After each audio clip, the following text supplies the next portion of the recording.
ஒரு காட்டில் வயசாகி போன புலி ஒண்ணு ஒரு தொழிற்சாலை ஆரம்பிச்சுது.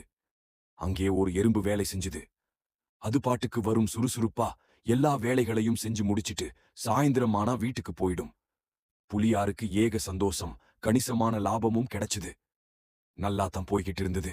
நம்ம ஊர்ல பணம் படைச்சவனுக்கு தோன்ற மாதிரி நடுராத்திரியில திடீர்னு புலியாருக்கு ஒரு ஐடியா தோணுச்சு. எறும்பு தனியாவே வேலை செய்யுதே, அதை கண்காணிக்கிற அளவுக்கு நமக்கும் போதுமான அறிவு இல்ல. நாம எறும்பை கண்காணிக்கவும் ஆலோசனை சொல்லவும் ஒரு உற்பத்தி மேலாளரை, பருத்தி உற்பத்தி மேலாளர் நியமித்தால் உற்பத்தி அதிகமாகும்னு ஒரு தேனீயை கொண்டு வந்தது. அந்த தேனீயும் வேலையில் ஒரு புலிதான். பல கம்பெனிகளில் வேலை செய்த பழுத்த அனுபவசாலி. இப்போ அந்த கம்பெனி எல்லாம் இருக்குதான்னு கேட்காதீங்க. அந்த தேனீ சொல்லுச்சு, பாஸ் எறும்பை அதன் போக்குல விட முடியாது. அதுக்கு முறையான ஒர்க் ஷெட்யூல் போட்டு கொடுத்தால் இன்னும் கூடுதலா வேலை வாங்கலாம். அதுக்கு நிறைய வேலை இருக்கு, எனக்கு ஒரு செக்ரட்டரி வேணும்னுச்சு. புலிக்கு ஏக சந்தோஷம். இந்த தேனீ என்னமா யோசிக்குது, நமக்கு இவ்வளவு நாளா இது தோணலையேன்னு ஒரு முயல செக்ரட்டரி ஆக்குச்சு. அத்தோட புலியார் நமக்கும் கொஞ்சம் தெரியும்னு காட்டிக்க ஆள் போட்டாச்சு. இனிமே எனக்கு தினமும் வேலை முன்னேற்றம் குறித்து ரிப்போர்ட் வரைபடமாவும் அட்டவணையாவும் கொடுக்கணும்னுச்சு.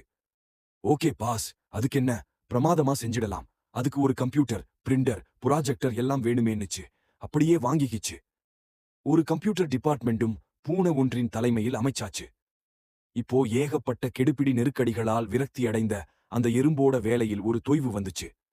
உற்பத்தி குறைந்தது. புலி நினைச்சுது, எல்லாம் சரியா இருந்தும் ஏன் இப்படி? தேனியோட ஐடியாக்களை எறும்புக்கு விளக்கமா எடுத்துச் சொல்ல ஒரு தொழில்நுட்ப ஆலோசகரை போடுவோம்னு ஒரு குரங்குக்கு அந்த வேலையை கொடுத்தது. ஏற்கனவே டல்லான எறும்பை இப்போது குரங்கும் அதன் பங்குக்கு குழப்ப அன்றைய தினத்துக்காக திட்டமிடப்பட்ட வேலைகளை அன்றைக்கே முடிக்காமல் போனது எறும்பு. மேலும் உற்பத்தி குறைவு நஷ்டத்தில் இயங்கியது ஃபேக்டரி. எத்தை தின்னா பித்தம் தெளியும் என்ற மனநிலைக்கு ஆளான புலியார் நஷ்டத்தை சரிசெய்ய என்ன செய்யலாம்னு ஆராய ஒரு ஆந்தையை நியமிச்சது. ஆந்தை 3 மாத ஆராய்ச்சிக்கு பின் கடைசியா இப்படி சொன்னது, தொழிற்சாலையில் தேவைக்கு அதிகமா ஆள் இருப்பதே காரணம். யாரையாவது வேலையை விட்டு எடுத்துட்டா நிலைமை ஓரளவு சீராகும்.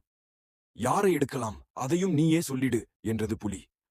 அதில் என்ன சந்தேகம், சரியாக வேலை செய்யாத அந்த எறும்பை தான் என்று அதிரடியாக சொன்னது ஆந்தை.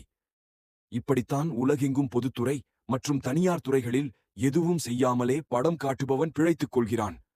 வேறெதுவும் தெரியாது, வேலையை மட்டுமே செய்பவன் பாதிப்புக்கு உள்ளாகிறான். இதற்குத்தான் விழித்துக் கொண்டோர் பிழைத்துக் கொண்டார் என்று நமது பட்டுக்கோட்டையார் பாட்டில் சொன்னார்.